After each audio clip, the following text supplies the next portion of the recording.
ഈ കോൺക്രീറ്റ് പാതയുടെ രണ്ട് വശത്തും വനമാണ്. അതായത് വനത്തിനുള്ളിലൂടെയുള്ള ഒരു കോൺക്രീറ്റ് പാതയാണ് ഇത് തന്നെ പറയേണ്ടി വരും. ഏതാണ്ട് ഒരു 2-2.5 കിലോമീറ്ററോളം ഇത്തരത്തിലുള്ള ഒരു പാതയാണ്. അതിനുശേഷം അവിടെ ജനവാസ മേഖലയാണ്, ആളുകൾ തിങ്ങി പാർക്കുന്ന ഒരു സ്ഥലമാണ്.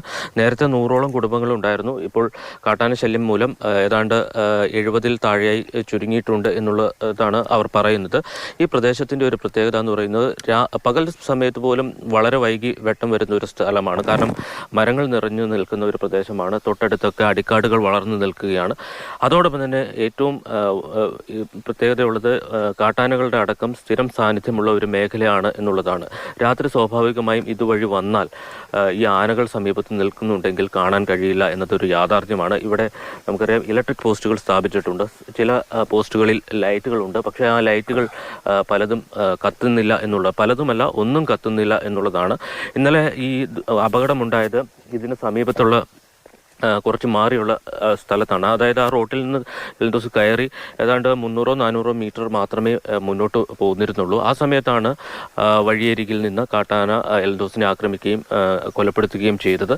ഇത്തരം ഒരു കാനനപാതയെ ആയിട്ട് കൂടി ഈ പാതയിൽ ആവശ്യത്തിന് വെളിച്ചമൊരുക്കാനോ സുരക്ഷയുമായി ബന്ധപ്പെട്ട കാര്യങ്ങൾ ചെയ്യാനോ അധികൃതർ യാതൊരു രീതിയിലും തയ്യാറായിട്ടില്ല എന്ന് വേണം നമ്മൾ മനസ്സിലാക്കാൻ. ഈ ലൈറ്റുകൾ കണ്ടാൽ അറിയാം അത് വർഷങ്ങളായി കത്തിയിട്ട്. അപ്പം ഒരു സാങ്കേതിക പ്രശ്നത്തിൻ്റെ മാത്രം കാരണം കൊണ്ട് നഷ്ടമായതല്ല, അല്ലെങ്കിൽ കെട്ടുപോയതല്ല ഈ വിളക്കുകളൊന്നും.